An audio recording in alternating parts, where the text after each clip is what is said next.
Tony Kinnett. Tony Kinnett. Tony Kinnett. Tony Kinnett. Tony Kinnett. Tony Kinnett. Tony Kinnett. Host of the Tony Kinnett cast. Let's get down to business. You're listening to the Tony Kinnett cast on 93 WYBC. WCYTV. Here on the Daily Signal. Good evening out there. Welcome to the Tony Kinnett cast here on the Daily Signal, nationally syndicated first on 93 WYBC. We've got quite a show lined up for you this evening, but we couldn't get started without sharing a few emotional and very important words from our very own President of the United States. So we'll just kind of... there we go. Remember Joe? Remember Joe Biden? The great unifier who promised he was going to glue us together like parents whose kids were fighting all the time? Remember Rocky Road Dementia Man? Yeah, he doesn't remember, but I'll tell you what he does remember how to do. Give one of the most divisive and just weird, slurry, dementia-ridden inauguration, middle of the State of the Union, answering allegation style, and now farewell addresses that one can muster. I give you the Joe Biden who can somehow sound equally confused that he's there while also sounding like a third world dictator. I give you Joseph Robinette Biden. Americans are being buried under an avalanche of misinformation and disinformation, enabling the abuse of power. The free press is crumbling. Editors are disappearing. Social media is giving up on fact-checking. By the way, does anyone out there know if he said Hitlers are disappearing? I genuinely don't know. I've looked at the transcript about 15 and a half times. Have no idea what he said, but I'm sorry to interrupt the great Joker smile smirking mannerisms of Joseph. The truth is smothered by lies told for power and for profit. We must hold the social platforms accountable to protect our children, our families, and our very democracy from the abuse of power. Remember when Joe Biden and the Obama-aligned administration individuals, the bureaucrats before, worked to censor information on social media outlets? Information like Joe Biden's son peddling Joe Biden's influence in Ukraine and in China? The laptop store, remember that? Or the vaccine stuff, or the COVID-19 stuff, or all of the other stuff we are consistently finding out. And now that, some of the social executives are like, hey, maybe we were kind of made a mistake, cooperating with government censorship of American people over mis or disinformation. But, hey, what's a little, social dystopia between friends? Then Joe Biden gets out the old Eisenhower hat. So Eisenhower was a pretty good president in a lot of respects. And at the end of the Ike administration, he threw out a warning that the defense industry was going to be too serious and it had gotten us into the Cold War. Totally wrong. Incorrect. So naturally, Joe Biden, in his ability to completely misread absolutely anything, but yet try to copy and paste things from prior administrations that I guess sounded good on the microphone. Here is Joe Biden trying to warn America about some kind of mystical oligarchy. That's why my farewell address tonight, I want to warn the country of some things that give me great concern. And this is a dangerous that's a dangerous concentration of power in the hands of a very few ultra-wealthy people. And the dangerous consequences if their abuse of power is left unchecked. Today, an oligarchy is taking shape in America of extreme wealth, power, and influence that literally threatens our entire democracy. I mean, like when Jeff Bezos fundraised for a bunch of prosecutors and DAs? Or like when the social executives like Twitter's Jack at the time totally agreed with your plan to censor certain social media posts? Or when like Microsoft and Bill Gates, agreed to certain things. Well, we can go all day about the billionaires that you're allowed to have. But anywho, the oligarchy. Our basic rights and freedoms and a fair shot for everyone to get ahead. We see the consequences all across America. And we've seen it before, more than a century ago. But the American people stood up to the robber barons back then and busted the trusts They didn't punish the wealthy.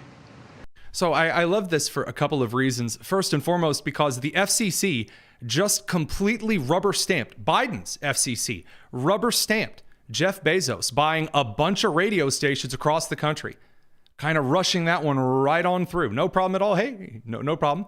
They gave board of trustees of Raytheon, Lloyd Austin, the head of the Department of Defense. So, like, spare me, Mr. Oligarchy. No, Elon Musk is launching rockets into space, and also he's, calling attention to things he doesn't like on social media. Oh no, the horror. I'm very scared and, upset about it. That brings us to Jim Acosta. Jim Acosta did not have the same kind of take that I currently have on Joe Biden's ailing corpse, telling us all about the oligarchy.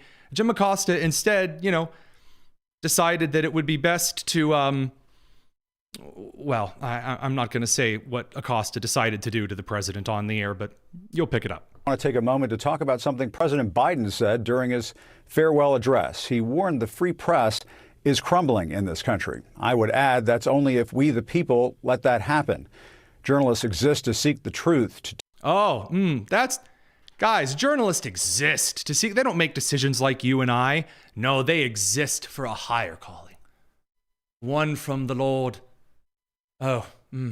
Tell people stories, to lift up voices that may not be heard otherwise, to shine a light on injustice, and to hold the powerful accountable. Unless, we're shining a light on the effects of transgender medicines on children. And then we're going to suppress those studies and, not let them air in the New York Times. We are not the enemy of the people. We are the defenders of the people. Walter Cronkite once said, freedom of the press is not just important to democracy, it is democracy. I want to take a moment to show you something. A woman sent me this sign 8 years ago. She carried it here at a march in Washington. She wrote on the back of the sign, to me and the press here in D.C., you have our support. To Nora, wherever you are, right back at you. For those of you who are listening on the radio or the podcast later, and you did not get a chance to see what sign Acosta held up, he held a Walgreens pink poster board sign that just says I support Jim Acosta and a free press. And there's a socialist fist with a pencil in it, and the pencil's not even straight; it's broken through the fist because fifth graders drawing. So either Jim Acosta made that himself, or you gotta start keeping better mementos, my dude. People who listen to my show make really cool aluminum and stainless steel signs. Yours are making Walgreens posters. So, I don't know, man. Also, if you weren't doing the exact opposite of that kind of a thing you're bragging about all the time, and then dragging Walter Cronkite's name through the mud again in order to hold it up in the air, I don't know there, Chief. I don't think that's doing what you think it's doing. But anywho, in other words, CNN Plus. Remember that? CNN Plus? People are going to pay for CNN. No, nobody cared. So on to what people are paying attention to. Joe Biden was back again.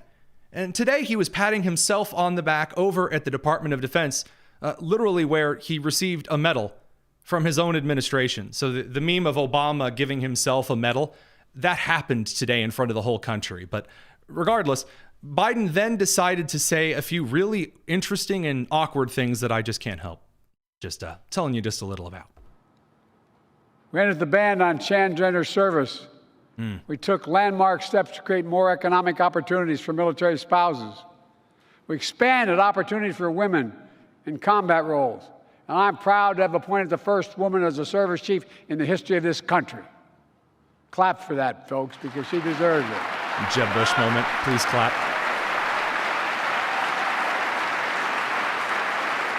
I will say, though, it's a little awkward when you as the commander-in-chief have to order the Department of Defense staff and soldiers to clap. Kind of awkward. They kind of can't turn you down. Then Biden says something really weird. I don't know about the rest of you guys, but the women in my family are a hell of a lot smarter than the men in my family. Yeah, we can tell. We can tell there's not a lot of brain cells rolling around on the male side of the Biden family. Then there was Kamala Harris, who decided to tell everyone how much others are thanking her. Everyone's thanking Kamala. Everybody. It's just, And you know what? In fact, so many people are thanking Kamala, she had to tell you they were, like some kind of weird Michael Scott sketch from The Office. I am fully aware that I am the public face of a lot of our work, and so I have the benefit of running into people all over our country who thank me. And I will tell you, I am fully aware that when they are thanking me, they are thanking our team for the extraordinary commitment that you each have and as a team have to lifting up the American people, lifting up their condition, lifting up their hopes and dreams, and understanding through it all the nobility of public service. Yes, of course. The nobility of the hopes and the dreams across space with understanding and yeah, you wouldn't know the people thanking me. Actually, they're in Canada. I met them at summer camp. But no, they're very real. In fact, all the time, people are coming up. We've never actually caught anyone on camera doing this. In fact, when we go to supermarkets and gas stations, people look at me as though I'm a disease. But I'm thanked all the time, you understand. And it's so difficult to understand why she would lose an election. It's so likable, that Kamala Harris. Well, we're going to talk a little bit later about Scott Bessent smacking Senator Wyden today in yet another congressional confirmation hearing. But first, we're going to head over to Senator Ted Cruz on the line. We're going to chat a little bit about what he's got going on from the confirmation hearings to a little bit of legislation. Stick around. It's the Tony Kinnett Cast here on the Daily Signal.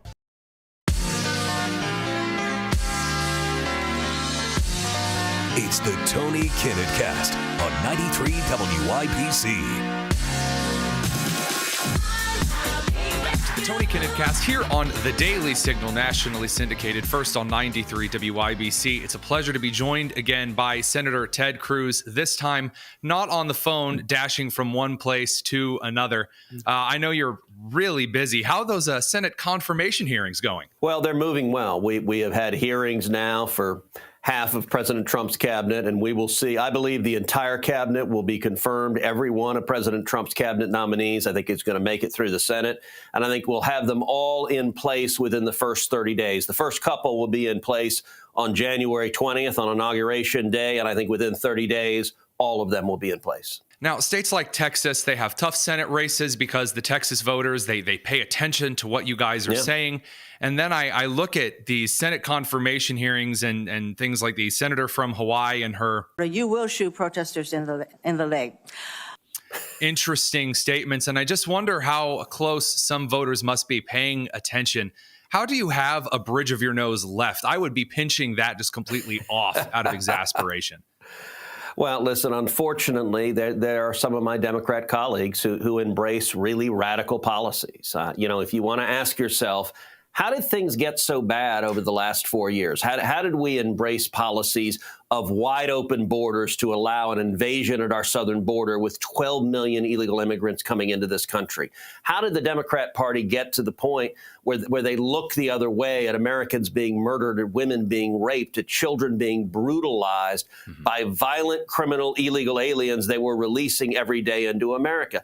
How did we get to such an extreme point that you have Democrats advocating boys playing in girls' sports and sterilizing and mutilating little boys and little girls to try to alter their gender? Those are extreme positions. How did we get so bad that you've got Democrats undermining Israel and anti-Semitic protests erupting at colleges across the country, so much so that Jewish students don't feel safe going to school? All of that is the fruit of the radicalization of the Democrat Party. And I think what is clear, what the voters made absolutely clear in November, is their policies aren't working. We've got a mandate for change. That's why we got a new president, a new administration, a Republican Senate, a Republican House. And now, Tony, we got to deliver. We got to roll up our sleeves and we've got to deliver on our promises. That's what my focus is every day. That's why I wanted to have you on again, because it's a lot of frustration for the average American seeing a House and a Senate that's more concerned about peacocking, that's more concerned about posturing and preening in front of all of us than getting to work. We have the Laken-Riley Act on crime and immigration. Now we have the bill protecting women in high school and college sports. We're actually seeing a bit of progress from the Senate side, though. At least from where you are in your position, what does getting work done look like for this Senate in the coming year? Listen, I'm very optimistic about the Senate. The voters have given us 53 Republicans. That I'm very glad it's 53 and not, say, 51, which is barely a majority. 51, you're worried about losing 1 or 2 votes and having everything go down. With 53, you've got a little bit of a margin for error. And so the first thing on the plate is confirming the president's cabinet, because under the Constitution, the Senate has a responsibility to provide advice and consent. And that's an important check and balances between our branches. That is going to consume a lot of time the first couple of months.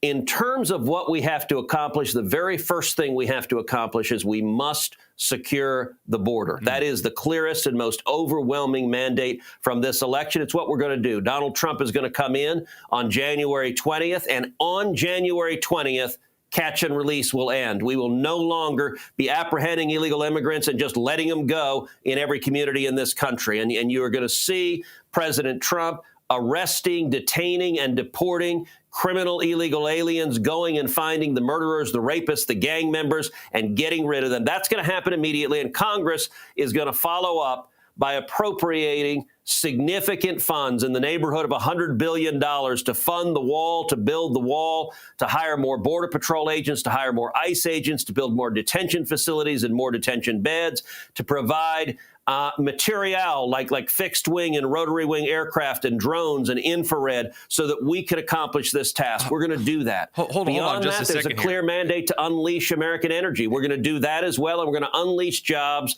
lower prices, and bring the economy roaring back. Excuse me, just a second, Senator. You said $100 billion in the neighborhood for border spending. All of that for here? Usually for that kind of money, we have to send it to Paraguay or something.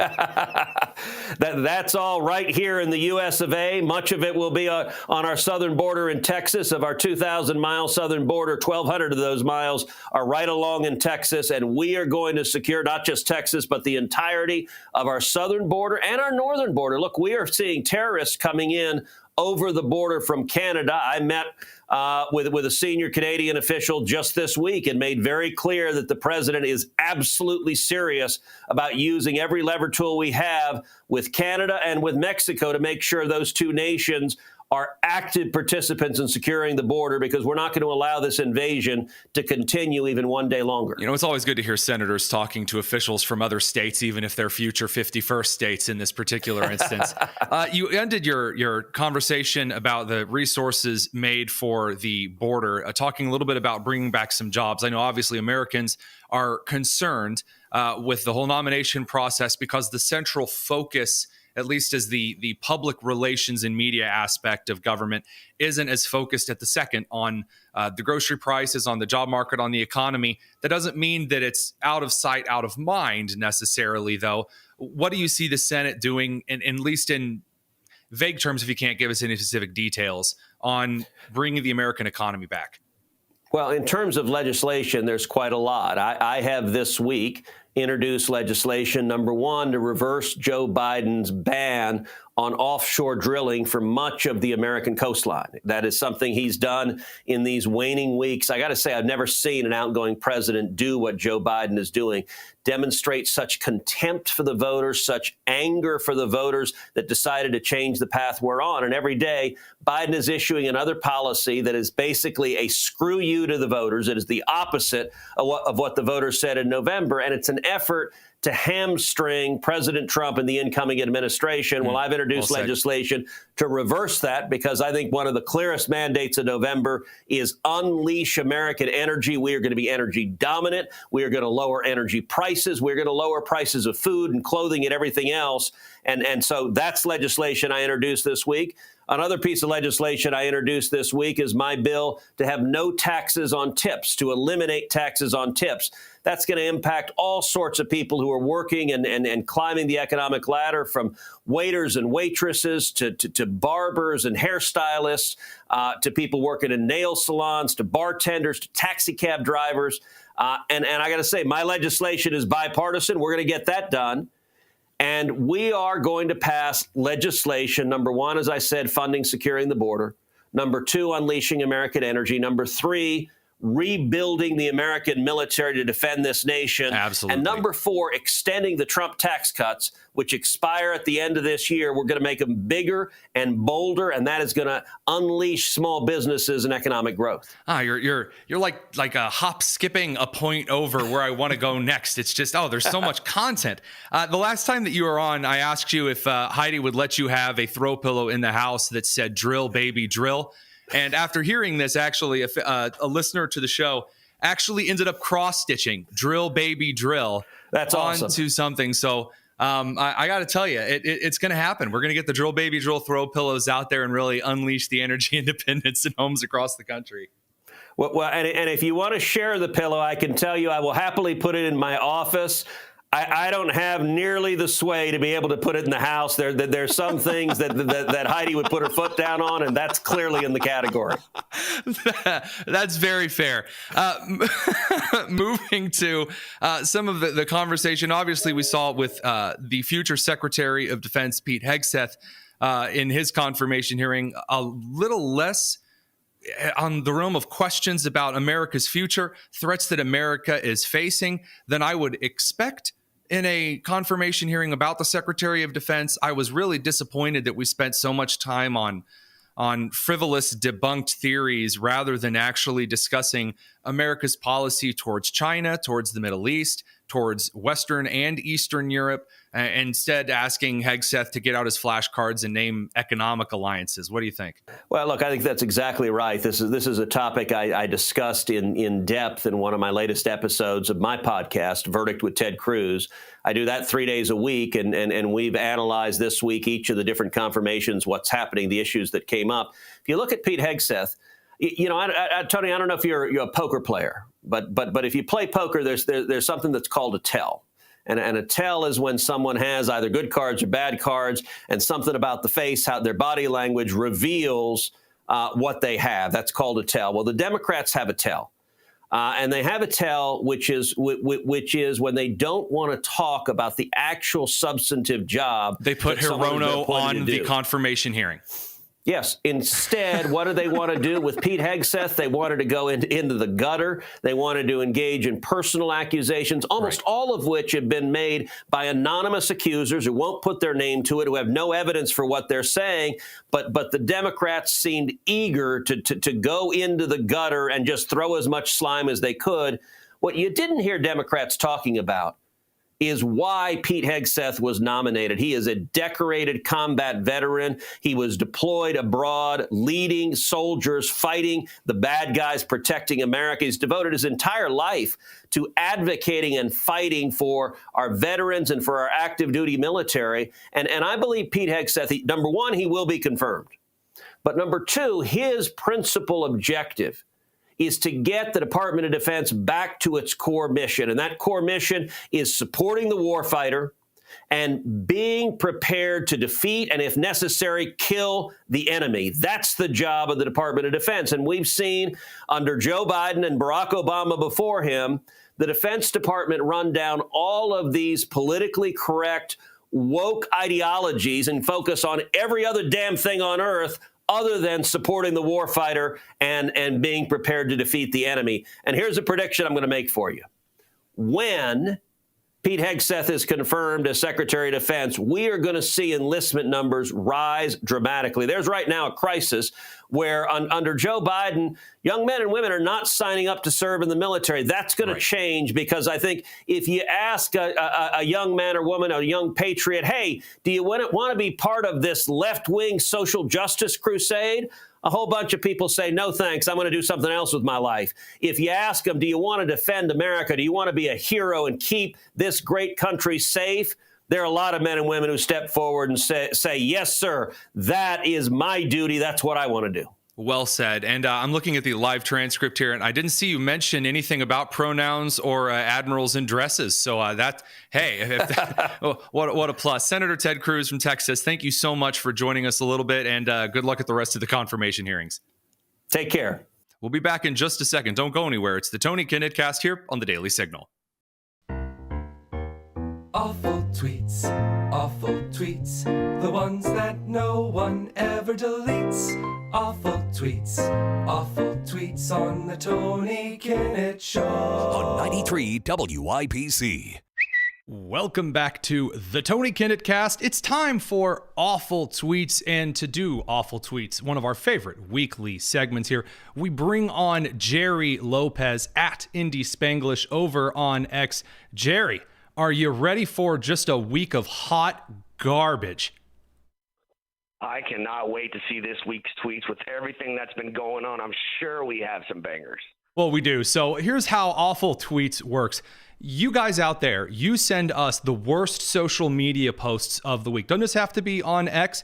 They can be over on Facebook, LinkedIn. You can dig up an old newspaper article or, well, you know, one that's from today, and all kinds of stuff. Even Red Note, which I thought was a joke, but I guess that's what people are going to after TikTok. Send that over to us. We'll make fun of them here on the air and most likely suffer. So up first, Jerry, we've got one from Lizzie Chadbourne, who said, I can't stop thinking about people from Los Angeles with abortion appointments or traveling to LA for abortion care from highly restricted states, only to find they can't get the care they need because there aren't any clinics in the evac zones.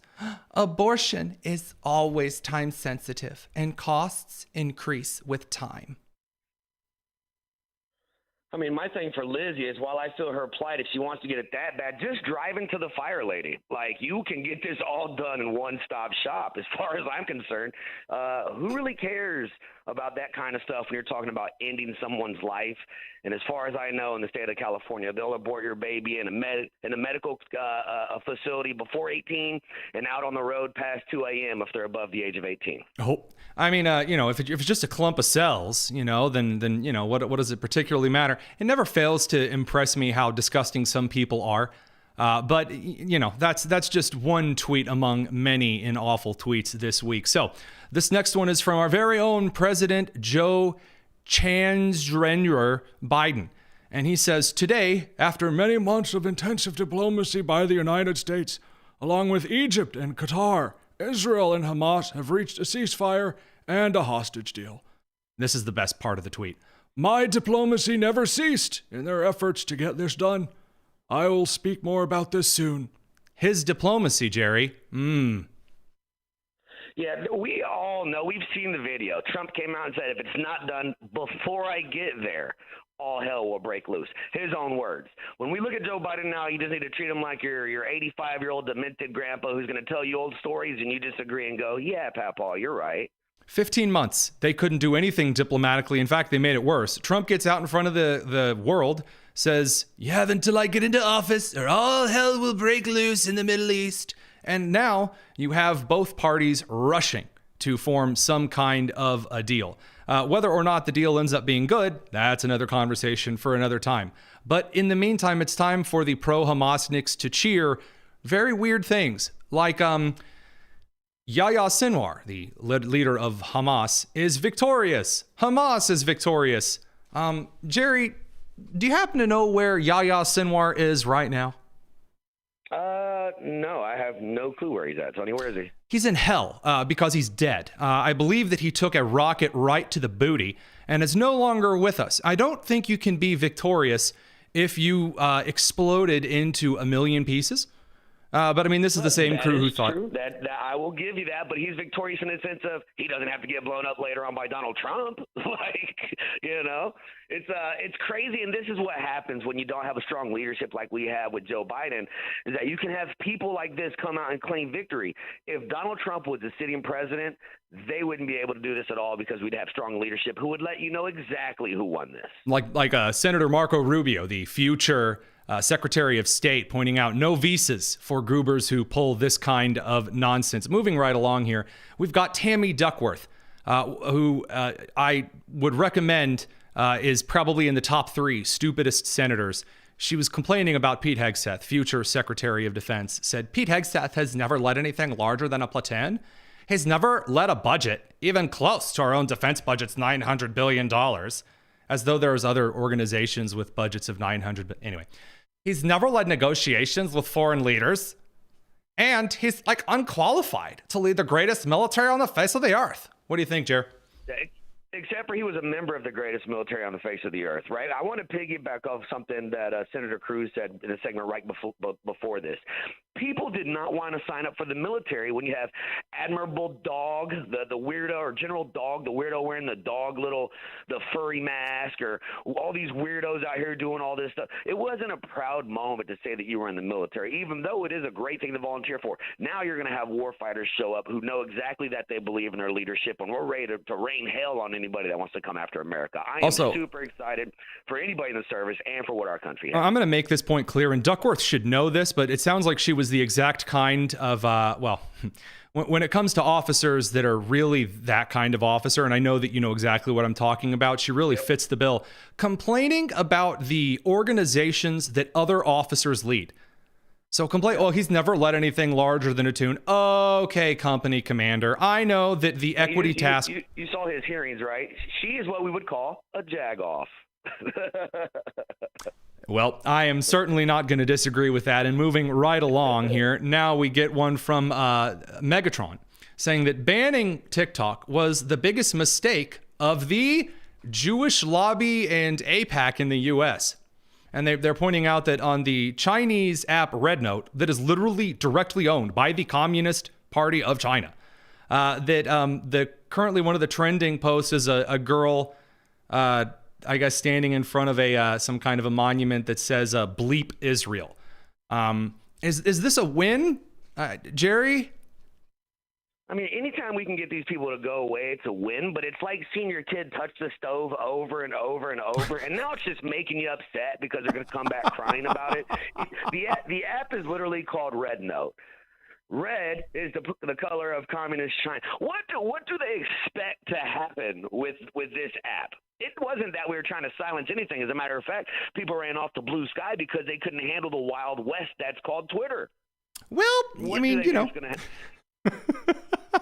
Okay, well, we're going to head over to Blue Sky because, you know, if you got Red Note, you need some Blue Sky. And the Blue Sky people, sorry, I'm having trouble keeping all of the colors of the rainbow flag and their various apps in one place here. So according to this guy named John Cooper, he was expressing the rage a lot of people on Blue Sky have that, you know, the Village people are performing at Inauguration Day, and that one of the Village people has just completely disproven the myth that the YMCA is somehow a gay anthem. And he's very mad, and he says, what a bleeping, ungrateful, pathetic sellout. If it wasn't for the LGBTQ community, the Village people wouldn't have even reached their height of popularity. And YMCA wouldn't have become such a mega hit. So, I mean, you ever seen a man obsessed with a song needing to be gay? No, I've never seen a man needing a song to be gay when the headliner comes out and says, it ain't really a gay song, man. Well, like we've allowed you to take the rainbow. At least this guy stand up going, "You're not taking my song from me." I mean, I'm not exactly a high IQ website. And Exhibit B is John Pavlovitz on Blue Sky saying Christian nationalism isn't a black problem. It's not a Muslim problem. It's not an atheist problem, or a Jewish problem, or an immigrant problem. Christian nationalism is a white Christians living in America who care about the teachings of Jesus problem. What? Yeah, well, he didn't say white Christian nationalism, though, and that's my issue. There's a lot of us that could be considered Christian nationalists, honestly. But once again, another crybaby who ran the Blue Sky. You know why? Because if he says that on Twitter, all of a sudden he's going, report, I'm offended. It's such an echo chamber of future pedophiles of America. It needs to go away. It's gross. Jerry Lopez, just the king of the roost when it comes to awful posts and social media in general. Thanks for another great week, dude. Hey, thank you, and go Irish. That's right, go Irish. We'll be back in just a second. This is the Tony Kinnett Cast here on The Daily Signal. If you subscribe to get the news the Legacy Media won't tell you, and only The Daily Signal can This bring to you. is the Tony Kinnett Cast on 93 WIBC. All right, very, very briefly, let's talk for just a couple of seconds about some of the wonderful, very transparent things that are occurring at the moment. So first of all, news broke today that the FBI has just, gone and disbanded its diversity, equity, and inclusion little department, council, little intergroup there, which I mean, that's just absolutely special to me. I mean, it is really funny that right as Donald Trump approaches Inauguration Day, Jack Smith resigns from the Department of Justice, completely unconstitutional office. The DEI program at the FBI is scrapped because, again, once you start looking into the kinds of policies and programs kept in the emails and the various parts of these departments, what you see are things like civil rights violations. DEI offices are inherently unconstitutional in a federal or a state office because the idea of diversity, equity, and inclusion suggests that you must do some things for individuals of a certain skin color in order to make up for historical problems. Now, you can't actually cite things that these individuals have faced. You just say, well, they are black, they are brown, they are insert whatever here, so therefore they must need special assistance from the government, which usually means either money or special treatment under the law, both of which violate the Civil Rights Act in various ways. So, that aside, what's the other great thing? The Senate Democrats are continuing to show how bad they are. And not just some of the all-stars that we've seen this week, like Mazie Hirono from Hawaii, like Senator Blumenthal, who lied about going to Vietnam, questioning Pete Hegseth's military qualifications and accomplishments. I mean, there are some real winners. I mean, lest we ever forget, Senator Gillibrand screaming and being an absolute goober at the Hegseth hearing. You've got Adam Schiff. There's so many great stars. However, it's not just the first string of Senate Democrats who have been coming out to embarrass themselves. Senator Wyden, who is usually not in the front page. He's from Oregon. They're expected to be left-wing. He got in a bit of a tussle with Trump's Secretary for the Treasury pick, Scott Bessent, today. And it was particularly stellar. I mean, Wyden tries to make the claim that the United States, if we don't throw all of our money into green energy, not nuclear and, responsible fracking and things like that, no, like windmills and solar panels, then China is going to beat us to more green energy. And the look Scott Bessent gives him before shredding him in front of the entire hearing is just... I mean, I almost feel as though this should have been pay-per-view. That's how great this one was. The more you reduce carbon, the bigger your tax savings. Now there is a big effort in the Trump administration to reverse it. I think that's going to be bad for the economy, but it is going to be damn good for China because we are in an arms race on clean energy with them. Are you going to be on the side of people who want to unravel this? Senator Wyden, just so we can frame this for everyone in the room, China will build 100 new coal plants this year. There is not a clean energy race. There is an energy race. China will build 10 nuclear plants this year. That is not solar. I am in favor of more nuclear plants. And I would note that the IRA, as scored by the CBO, is wildly out of control in terms of spending on the upside. Get absolutely wrecked, Senator Wyden.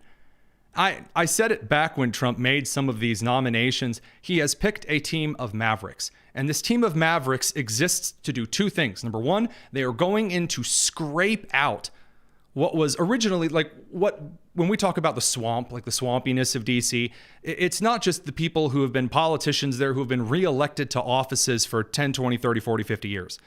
That is part of it, but that's not the main problem. The main problem are these bureaucratic agencies and where experts who went to far left-leaning universities and have done absolutely bleep all with their time over the last 20 to 30 years, other than cram down regulations and rules as though they were congressional law down the throats of Americans, that those individuals need to be gotten rid of today. And according to multiple reports, they're already losing their ever-loving minds because they know it's coming. So that's the first thing that Trump's picks are going to do. The second thing that Trump's picks are going to do is view the world in a realistic lens.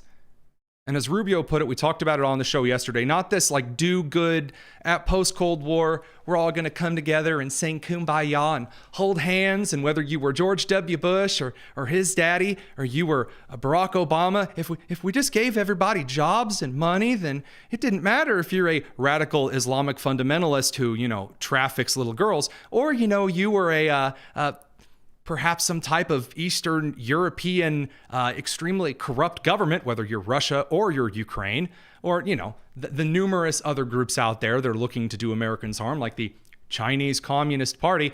Well, if we just treat you lovingly and give you a slice of apple pie, then it'll all just be okay, Mr. Cleaver. And it turns out that's stupid.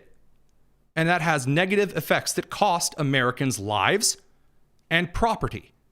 Those are two things that Americans are quite fond of keeping, the lives and property that they have worked so hard to achieve. And so the reason, and the Senate Democrats cannot fathom this. This is why Mazie Hirono is screeching like an old owl bent over in old age, leaning over her microphone at Pam Bondi or at Doug Burgum. She's asked like 3 or 4 people now if they've had sexual affairs. I'm just waiting for Hirono at this point to just ask one of them out, just for crying out loud. But the Senate Democrats, they do not understand why Americans are frustrated with the government. They don't get it because they've been riding this gravy train on the backs of Americans and at the expense of their rights for decades. And what did they have as an opposition? A mealy-mouthed, feel-good republicanism that was just like, oh, just don't, whatever you do, don't call me mean or racist or homophobic. Oh, no. And by being a doormat, the Democrats, on the Senate especially, were allowed to do whatever they wanted. And that is, by and large, over. And they did it themselves, and it's hilarious. So in a couple of moments, we're going to be right back because we've got Corey DeAngelis hopping on to talk a little bit about some investigative work from our friends over at Accuracy in Media. Corey DeAngelis, the premier school choice evangelist. This man has done so much for educational freedom, for parental rights in this country, and we're going to chat with him in a couple of minutes. This is the Tony Kinnett Cast here on the Daily Signal, nationally syndicated, first on 93 WIBC. Welcome back to the Tony Kinnett Cast here on the Daily Signal, nationally syndicated, first on 93 WIBC. It's good to be joined by a longtime friend, although I suppose we're more of the friends in the education trenches than the general punditry, but that doesn't stop him. Corey DeAngelis, senior fellow at the American Culture Project. He's written a ton of books, including the most recent, The Parent Revolution. I believe we talked about the last one you cranked out, Mediocrity. You are just like on it with regarding the public school failure as far as standards and parents. And I believe you might even have a little bit of a lawsuit in the books. Tell us about it. Yeah, I just sued a Kentucky school district in federal court today for violating my First Amendment rights. They blocked me on Facebook after I started calling them out for circumventing a Kentucky state law that says that you cannot use public taxpayer resources to advocate for or against a measure that appears on a ballot. If you don't remember, I'm sure you remember, Tony, that there was a school choice ballot measure in Kentucky last year. The school districts were just skirting the law left and right, using their official social media accounts, websites, even a physical billboard to advocate clearly against the school choice ballot measure. They were putting their thumbs on the scale. I called them out for doing that. They didn't like getting called out. They shut off comments after they started getting ratioed, and they also blocked me on their official Facebook account. So this is a violation of the First Amendment. This is the government restricting free speech rights of individual citizens. And it wasn't just me that was impacted. It was other parents and citizens in the state of Kentucky who also wanted to have their voices heard on their social media posts when it came to this same infringement of this other law that they violated as well, which is separate from this lawsuit. So as somebody with friends and family actually down in Pulaski County in Kentucky, I was very aware of the situation at the time. That's what kind of put the burr in my saddle. It's one thing for the district to really flirt with breaking the law on whether or not they're going to advocate for policies and they're going to use taxpayer money to accomplish political means. That's illegal in the Commonwealth of Kentucky. However, it's something else entirely to then make it impossible for communication to be made from a constituent or a member of the Pulaski School District to the Pulaski School District. That's not a thing that you can do, but that's not the only school district that's acting kind of sneaky. Our colleague, Adam Gullett, over at Accuracy in Media, has been cracking a few heads over in Texas. I mean, the school boards there are getting away with all kinds of stuff. Yeah, and I'll just say that Kentucky lawsuit was filed by Liberty Justice Center, and I'm on their board of directors at Liberty Justice Center, just to point that out. But also in Texas, Accuracy in Media has been doing great investigative journalism work on the ground, and I just broke the undercover footage this past week showing that in Dallas Independent School District, they are basically bragging to parents how they can get around state law. A couple of years ago, the Texas legislature passed a law that's now on the books that says that biological boys can't play in girls' sports. Seems like it's pretty black and white, but the school district administrator, the actual title that was of the person who was caught on video is the LGBTQ Youth Program Coordinator. I don't even know what that is. I don't even know why that position even exists, but it's separate from what they were actually doing. They were telling this undercover journalist who is posing as a parent that they could find loopholes to the law. And their supposed loophole that they found was that, and they were bragging about it. They even said that they would be willing to go to jail to in order to do this, is that they would change the gender on the birth certificate in order to say that that individual was a girl, even though they were biologically a boy. Now, Corey's not exaggerating here. That's actually what the footage reveals. Take a look. I will go to jail for saving a child's life. Like, okay. I guess no conservative kids come out gay. You no problem defending your kids no matter what? No. Okay. Like, seriously, how would that look on the news? LGBTQ advocate arrested for protecting a child. Oh, yeah. Yeah. Think I'm not getting in any trouble getting bailed out? No. I'm sure a lot of people will come bail you out because you're fighting the good fight. Yeah. Yeah. I'm sure a lot of ACLU. I'm sure some. Oh yeah. To be filed. Yeah. Yikes! I mean, just ride out with it, there, man. I tell people this all the time, that in the behind closed doors places of the public school districts, you have these individuals willing to brag. I mean, not just willing, I mean, flamboyantly bragging about all of the stuff they do to skirt the law, to skirt the approval of parents, to skirt teachers and students. It's disgusting. Exactly. They've been so drunk on power for so long, Tony, that they feel like they don't have to listen to the public. Now we have social media. We have independent journalists who can go in and expose these people. They're not used to this. In fact, Adam Gullett, Accuracy in Media, he actually went into the school district offices. They parked a mobile billboard outside the offices and showed the video on repeat to show people what was going on. And when they tried to confront this administrator, she closed the door in his face, didn't want to talk about it. And when he talked to other people in the communications department, they just gaslighted the entire time and said, oh, yeah, send us an email. We'll talk to you later. They didn't want anything to do with it. They've always been able to sweep this kind of behavior under the rug in the government school system because they didn't have sunlight, which is the best disinfectant. And so now with social media, I'm optimistic that we're going to put these people on their heels. We're going to close these loopholes in the law. We're going to force them to respond. But at the same time, we also need to understand that this is a good argument for school choice, because Accuracy in Media also found previously that these school districts in Texas were skirting the law on banning critical race theory. They're just like, we're just going to call it something else. Maybe we'll call it social emotional learning or something else. Whatever coat of paint you want to put on racial discrimination, that's what we'll do if it means getting to continue doing so. And by the way, not just Accuracy in Media, although they are excellent. Of course, other groups are getting results as well. At the Daily Signal, we were able to report on Llano Independent School District, who was forcing students to review sexually explicit content in books. And after we revealed this study, the school backed down. And by the way, this takes away from the great work that we do see with so many teachers and parents in their local districts who just want to raise academic standards. That's right. It might just be a few bad apples. We don't know we know it's bad, but we don't know how often this is happening. But even if it's happening, let's say 5% of the time, it's still unacceptable. That ruins it for everybody.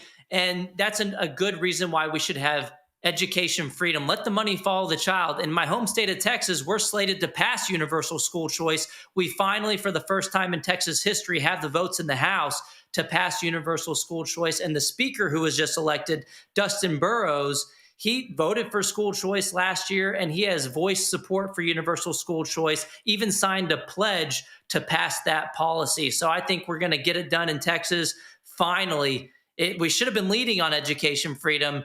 We're going to make up for that lost time by going big, and we'll be the biggest state with universal school choice. And look, there's no one-size-fits-all solution to everything. Of course not. And if the school districts are going to skirt the law, or if they're going to start playing this game of whack-a-mole, this is a good reason why we need to have people be able to vote with their feet. If you're kind of sense that something is going wrong, you shouldn't have to take it to a judge. You shouldn't have to prove things in court. You should just be able to say, I'm not happy with what's going on. They're hiding stuff from me. I'm going to take my kid to a private school that's aligned with my values, or maybe another public school that's doing a better job. And that will create competition, and it'll be a win-win solution for everybody. It's a rising tide that lifts all boats. So just because we're talking about the rising tides, and you and I don't get to clink the champagne glasses as much as we deserve, here in Indiana, we have a law on the books just because Indiana, Florida, and Texas are usually kind of duking it out with each other for kind of the next frontier in things like school choice, for instance. One of the things that I am particularly enjoying is the amount of pearl clutching and screaming over a bill which would deconsolidate two major public school districts in Indiana, several smaller ones. And I never see anyone who is making the case that these districts should not be deconsolidated. They never talk about the academic standards. They're just trying to spook everyone with, charter schools, they're going to ruin everything. It's like, you're defending like a pile of garbage, this academic performance. Well, first of all, Indiana is doing a good job on school choice, with 98% of families are income eligible statewide. So they're basically have universal school choice in Indiana. You with hopefully the stats ready to go. That cap should be totally lifted soon. But I also did post about that bill that you're talking about if a school district they dip below 50% of student enrollment in the area, well, then they should be transitioned at least to charter schools and deconsolidated. Because if parents are already not choosing that district, it's that bad. And you think of the building cost, the administrative cost. If it's already that big of a financial drain, why does it continue to get propped up? Why have empty buildings with a bunch of adults running around with no students? I had to clear out those buildings in Indianapolis, dude. Exactly. They were nasty. Sorry, that's just a little side note. This has happened. I mean, I bet you Indiana's looking over to Chicago and saying they had some schools that had 3%. They were at 3% of initial enrollment. Empty schools. They're hot. They're staffing a bunch of people. It's become more of a jobs program for adults than an education initiative for kids. And I think this Indiana legislator who filed this bill is looking forward to cleaning up shop and not turning out like the dumpster fire that is the government-run school system in Chicago, who, by the way, their teachers union boss, Stacey Davis Gates, she sends her own kid to a private Catholic school. She's a hypocrite who pulled the ladder up from behind herself and fought to end school choice in Illinois. If you and I had a dime for every time we have called out these teachers union, public school, like hyper public school only advocates, activists, for how many times they have sent their children to private schools, you and I would be multi-millionaires, man. I mean, this is the hypocrisy. I mean, this is like replacement hypocrisy. Like, that's some serious boomer level hypocrisy going on. That's right. I mean, you see it everywhere. Joe Biden had sent his kids to private school. He went to private school. And I don't blame them for that. You should be able to choose a school that best works for your family. For finding a school that worked for you. But why are you gatekeeping, bro? Exactly. He pulled the ladder up from behind himself, fought against school choice for others. And Kamala Harris, Look, she fought against parental rights in education every step of the way. She even, after she announced her presidency or her candidacy, she went to the meeting, the annual conference with Randy Weingarten herself, the person who fought to keep schools closed as long as possible during the COVID era, the head of the AFT teachers union, who makes over $500,000 a year. I think that was one of the nail in the coffin moments for Kamala, because the parent vote went to Trump by 9 points. That represented a 15-point shift to the right on the issue of education for the GOP.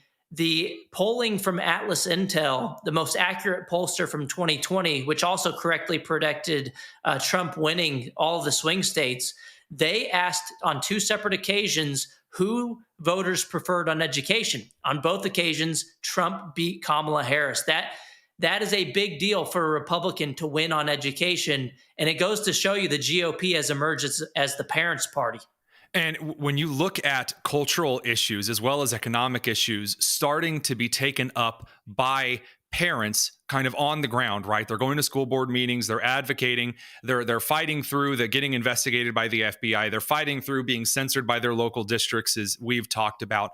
What you're seeing is a longer term investment group of individuals who are going to make sure that kids all around their county, all around their parish, all around their state are getting the best education opportunities possible, regardless of income. And I appreciate the work that you're doing, man. It's extremely exciting to see the tears, of course, that you're responsible for from these union hacks. But also, it is really great to see the rising tide of education standards through school choice. That's right. I mean, we've had 12 states pass universal school choice in the past 3 years alone. We've had more advancement on school choice in the past 3 years than in the preceding 3 decades. I mean, we're winning so much, Tony, I'm almost getting tired of winning. I was told just kidding. We're not done yet. I was told in the school choice movement that we really needed to moderate and sacrifice a lot of our values and embrace critical race theory if we were going to expand school choice. But that's a conversation for another time. Exactly. All right, Corey DeAngelis, really glad that you took a couple of minutes to hop on with us. Senior fellow at the American Culture Project, the school choice evangelist. Follow him over on X at DeAngelisCorey, and we'll link all the stuff in the bio, including his new book, because if you haven't read it, you should. Thanks so much, Tony. And with that, another episode in the books. We'll be back tomorrow to round out the week with a little bit of mail time and the very last of the Senate confirmation hearings before that big Inauguration Day on Monday. Make sure to tune in on Inauguration Day to our 10:30 a.m. program. It's going to be excellent. We've got a lot of great stuff lined up for you. For now, though, I'm Tony Kinnett, and this has been the Tony Kinnett Cast here on the Daily Signal, nationally syndicated and first on 93 WIBC.